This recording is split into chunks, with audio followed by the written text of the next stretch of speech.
మీకు ఇలా ప్రజల అవకాశం ఇచ్చారు, మీరు నడుపుని, మాకేం బాధ లేదు. మాకు 10 ఏళ్ళు ఇచ్చారు, మీకు 5 ఏళ్ళు ఇస్తారు. నడుపుని మంచిగా మరి ఇచ్చిన హామీలన్నీ నెరవేర్చుకోండి, నిలబెట్టండి అని చెప్పి పోయి నేను కూడా సంతకం పెట్టిన. ప్రసాద్ అన్న స్పీకర్ అవుతుందంటే వికారాబాద్ ఎమ్మెల్యే సంతోషం అని చెప్పి సంతకం కూడా పెట్టచ్చు. గంత మర్యాదగా ఉన్నాం మనం. అసెంబ్లీకి పోయినాం, అసెంబ్లీ పెట్టి ఇక పెట్టినాక గవర్నర్ గారి గురించి మాట్లాడించారు. ఇక గవర్నర్ ప్రసంగం ఎట్లుండే అంటే, ఇంత గలీజ్ ఉండే అంటే, ఒక సామాన్య కాంగ్రెస్ కార్యకర్త కూడా ఎలక్షన్లకు అంత హీనంగా మాట్లాడాడు.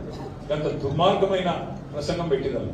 ఏమన్నారల్లా, కేసీఆర్ మొత్తం నాశనం చేసిండు, తెలంగాణ వ్యవసాయం నాశనం చేసిండు, విద్యుత్ రంగం నాశనం చేసిండు, అప్పుల పాలు చేసిండు, రాష్ట్రం దివాలా తీయించిండు అని మాట్లాడి గిన్ని దివాలా కోరు మాటలు మాట్లాడిన గుక్కుటమో మన నాయకుడిని. అందుకే ఆ రోజు శాసనసభలో లేచి ఇక వాళ్ళు మాట్లాడుతుంటే మాకు కూడా గొంతింపక తప్పలేదు. మేము విమర్శ చేయొద్దు అనుకున్నాం, 100 రోజులు మాట్లాడొద్దు పాపం కొత్త ప్రభుత్వం కదా అనుకున్నాం. ఇక మేము లేచి మేము కూడా మాట్లాడాం. నేను మాట్లాడిన, జగదీష్ రెడ్డి గారు, హరీష్ రావు గారు అందరం మాట్లాడినాం. మీరు చూసి రాలేదు అసెంబ్లీ, మంచిగా మాట్లాడినాం మనలో. మరి కేసీఆర్ గారు పంపించిన 3 సైనికులు మాట్లాడితేనే రేవంత్ రెడ్డి తట్టుకోలేకపోతున్నాడు.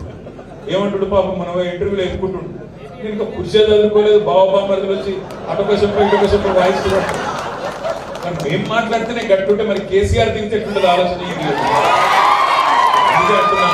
మనం బేజారయ్యేదేం లేదు, మనం బేజారయ్యేదేం లేదు.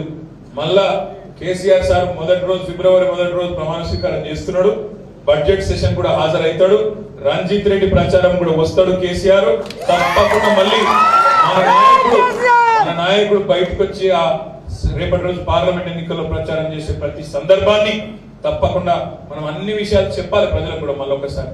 సరే, అప్పుడు నాయకుడు, మన పార్టీ నాయకులు, మన పెద్దలు కేసీఆర్ గారు వచ్చే నాటికి చెప్తా వచ్చే నాటికి మరి అప్పటికి చాలా కాలం కూడా గడుస్తుంది. 75-100 రోజులు దాటిపోతుంది.